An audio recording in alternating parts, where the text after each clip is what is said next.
Task കളിക്കാൻ കൊതിയാവുന്നെന്ന് സങ്കടപ്പെട്ട് പറയാണ് കേട്ടോ ഗബ്രി. ഇനിയിപ്പോൾ പറഞ്ഞിട്ട് എന്താ കാര്യം? എവിക്ഷനും കഴിഞ്ഞു, എല്ലാം കഴിഞ്ഞു. ഫൈനൽ 5ലേക്കുള്ള ആൾക്കാരെ സെലക്ട് ചെയ്തു. സംഭവം വേറെ ഒന്നുമല്ല, സുരേഷ് ചേട്ടനൊക്കെ ചോദിച്ചായിരുന്നു, KP നമ്പൂതിരിസിൻ്റെ സ്പോൺസേർഡ് ടാസ്ക് കഴിഞ്ഞപ്പോൾ ഒരു ഗിഫ്റ്റ് കിട്ടിയില്ലേ, അത് നമുക്കൊന്നും കിട്ടിയില്ലല്ലോ, നമുക്കൊന്നും ഇല്ലല്ലേ എന്നോ അങ്ങനെ എന്തോ ചോദിക്കുന്നുണ്ട്. അപ്പോൾ ഗബ്രി അത് ഫൈനൽ 5ലുള്ളവർക്ക് മാത്രമല്ലേ കിട്ടുള്ളൂ, അത് അവർക്ക് മാത്രമോ നമുക്കൊന്നും ഇല്ല എന്നുള്ള രീതിയിൽ. അപ്പോഴാണ് ഇങ്ങനെ എനിക്ക് ഗെയിം കളിക്കാൻ, ടാസ്ക് കളിക്കാൻ കൊതിയാവുന്നു എന്ന് സുരേഷിനോടൊക്കെ പറയുന്നത്. അപ്പോൾ സുരേഷ് പറയുന്നുണ്ട്, നമ്മൾ വെറും കാഴ്ചക്കാർ മാത്രം, നമ്മൾക്ക് ഇനി കളിക്കാനും പറ്റില്ല, ഗിഫ്റ്റും ഒന്നുമില്ല, വെറുതെ ഇങ്ങനെ കാഴ്ച കണ്ടിരിക്കുക അല്ലേ എന്ന് പറഞ്ഞ് സങ്കടപ്പെടുവാണേ. ശരിക്കും ഗബ്രി അങ്ങനെ പറയുമ്പോൾ നമുക്ക് കേൾക്കുമ്പോൾ ഒരു വിഷമം തോന്നും. കാരണം ഒറ്റയ്ക്ക് നിന്ന് കളിച്ചിരുന്നെങ്കിൽ ഇപ്പോൾ കപ്പ് അടിച്ചുകൊണ്ട് പോകേണ്ട ആളാണ്.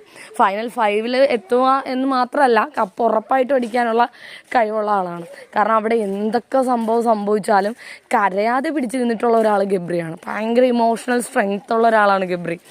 അയാളാണ് സങ്കടപ്പെട്ടുകൊണ്ട് പറയുന്നത്. എത്രയൊക്കെ പറഞ്ഞാലും എന്തൊക്കെ പറഞ്ഞാലും ജാസ്മിൻ ഒരു വാക്കുപോലും പുറത്തു പോയി കുറ്റം പറഞ്ഞിട്ടില്ല. ആരെന്ത് പറഞ്ഞാലും അത് മൈൻഡ് ചെയ്തിട്ടില്ല. എങ്കിലും ഉള്ളിൻ്റെ ഉള്ളിലുണ്ട്, മര്യാദക്ക് നിന്നിരുന്നെങ്കിൽ ഫൈനൽ 5ൽ എത്താമായിരുന്നു എന്നുള്ളത്.